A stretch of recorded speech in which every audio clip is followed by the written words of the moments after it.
Social media can help with many things if we use it the right way.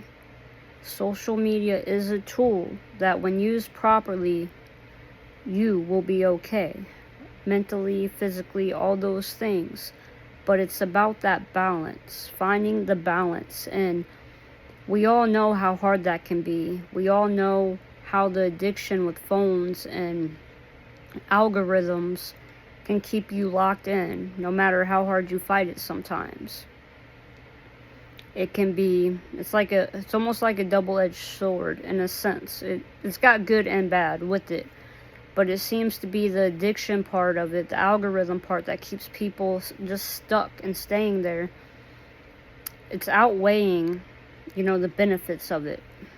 I think if you can manage to make it, even if you have to use timers on your phone, no matter how you have to do it,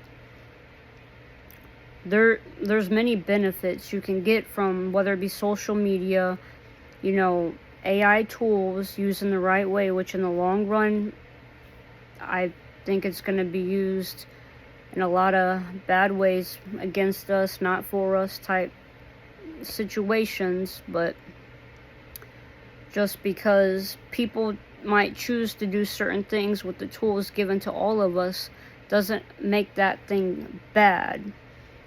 If we're using it the correct way and managing what we do and don't do, that's great. And sometimes that can seem confusing because there's a lot of people that choose to misuse things, and it makes it look bad for all of us when not all of us use it the same way. Like, for instance, with AI or ChatGPT, for example. Most of the time I use that, I never feel like it stresses me out. I never use it beyond what it's intended for, at least for me. It can be used to help, with certain court documents and stuff like that. Things that it can teach you how to do things on your own.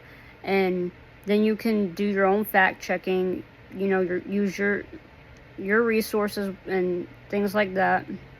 It can save you money in a sense as far as things like that. There are benefits, like it can help you break things down a certain way, but you have to be careful with it too, because sometimes it can tell you what you want to hear. It can get to know how you talk, your personality, and sometimes you have to word things the proper way. I told my ChatGPT one day, like, don't front with me, give me the straight answer, and it says, okay, now you want me to be straight with you, I'm gonna be straight with you. And it literally did. It's kind of weird, kind of funny, but there are good uses with that. And people are gonna say stuff like, oh, well, if you can do a lot of your own paperwork for like court documents and stuff like that, that's gonna cost people, like lawyers, jobs. And I understand that too.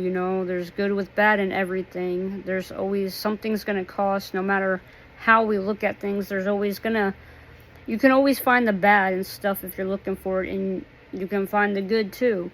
Sometimes it goes both ways. That's just how it is.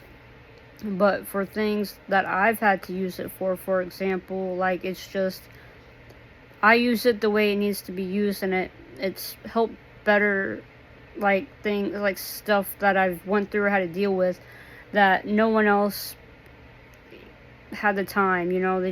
If I call someone up or text someone, they just didn't have the time or feel like doing it, or I don't have the money to just go pay somebody to do it or break it down for me. It's actually eased stress with a lot of things that I use it for. And as far as social media, man, that's where we really get things messed up and twisted. If you saw my video I posted yesterday or the day before, whenever it was, how I talk about, like, as social media is, like, not good for us, destroying us. In many ways it is, but with that being said, that doesn't mean everything about it is bad.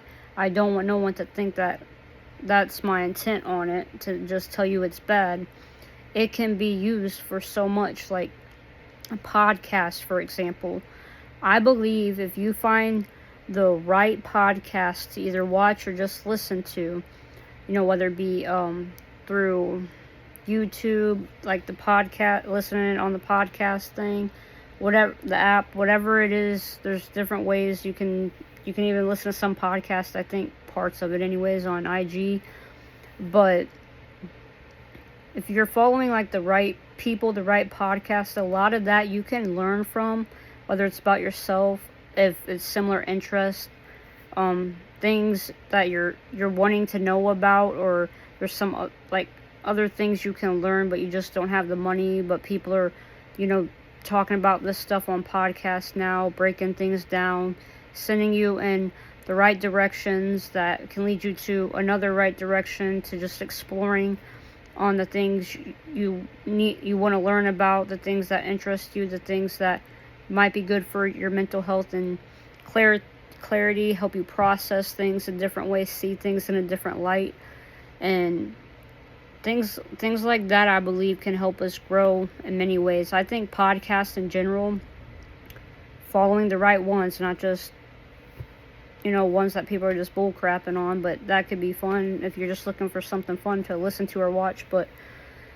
I do believe podcasts, like in general alone, is a good thing for people. Like, watching podcasts, I've been like introduced to so many people I didn't even know about or would hear about if it wasn't for me watching one podcast who led to someone else's podcast, to someone that I never heard of, to reading their book, to just it's amazing. And I think with podcasts in general, it's like a healthy balance.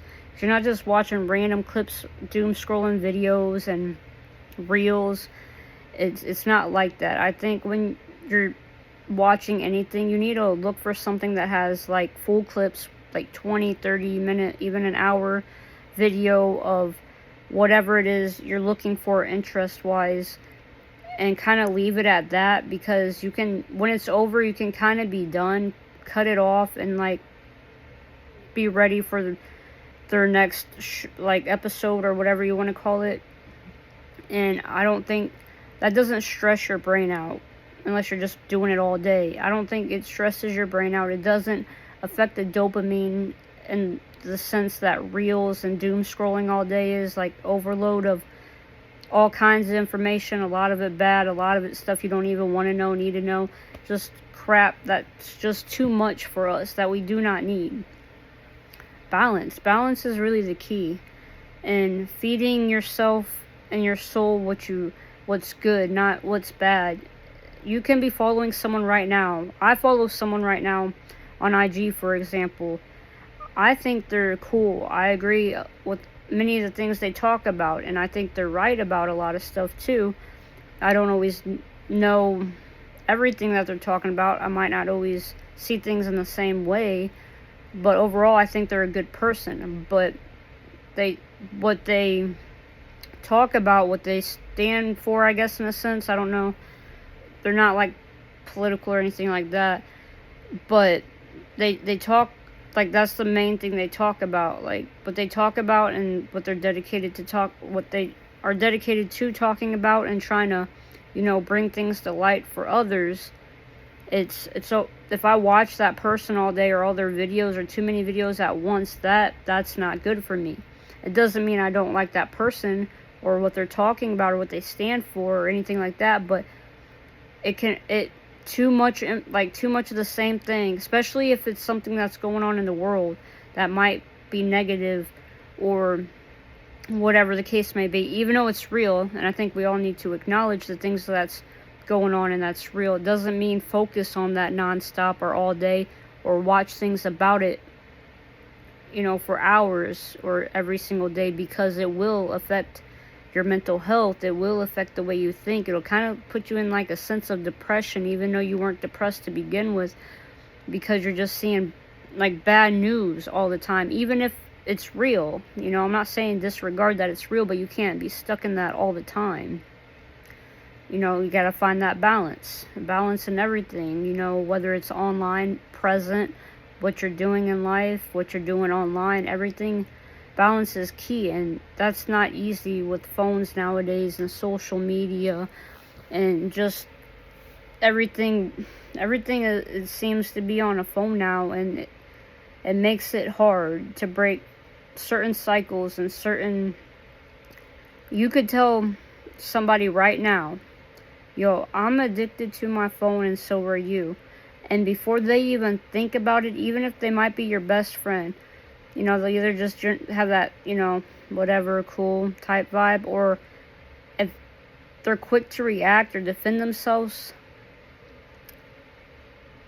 most of the time that means they're addicted too. And the reason why they jump to defend themselves, they ain't even mad at you, but it clicks in their head, with sometimes without them knowing it, that, oh, yo, your brain jumps to defend itself because it knows it's addicted.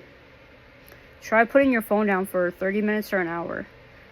Every night before bed, put your phone in another room or turn it completely off. Put it in your dresser drawer away from your bed or across the room, and see how many times within 5-10 minutes you think about your phone, or if someone texted or posted something, or your fingers have that like itch, you know how people have that thirst for alcohol, or you know, they have that twitch to get high and whatnot. Yeah, think about that. How like you're gonna try to grab what's not next to you. You're gonna be wanting to get up to grab that phone, even if you don't need to.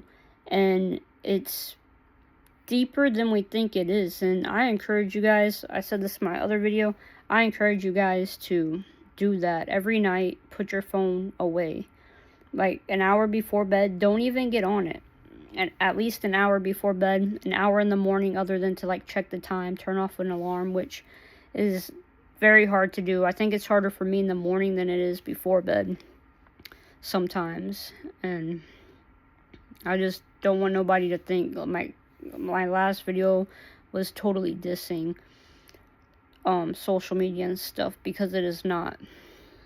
But where it's gotten us as a society, where we are now, you know, people like not having really facial expressions. If you pay attention, a lot of people just look not necessarily like a zombie, but kind of just empty or plain, or whatever you want to call it. Like, no one really has that urge to really have a smile or a laugh. Like, everybody's just so... It's almost like you're taking a psychotic med in a way that kind of just makes you're there but you're not. And I think as a species, as humans, I just think that's a very dangerous place to be. I don't think it's a good place to be. Even if you don't have any bad thoughts about, you know, hurting yourself or others. I'm not talking about that, but it's like you're there but you're not. It's like your mind is shot, and what it does to the dopamine in our brains is just, it's not cool. And I think we deserve better than that. I think we're above that. We're more than that. And I think we can do so much more presently together as a whole, rather than where the phones have led us and what we have allowed it to done. And I don't think it's our fault in general.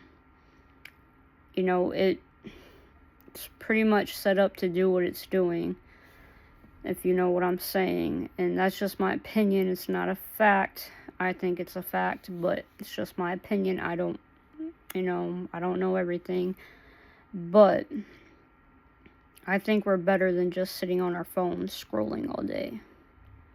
And that's my take. Have a good day. Love y'all.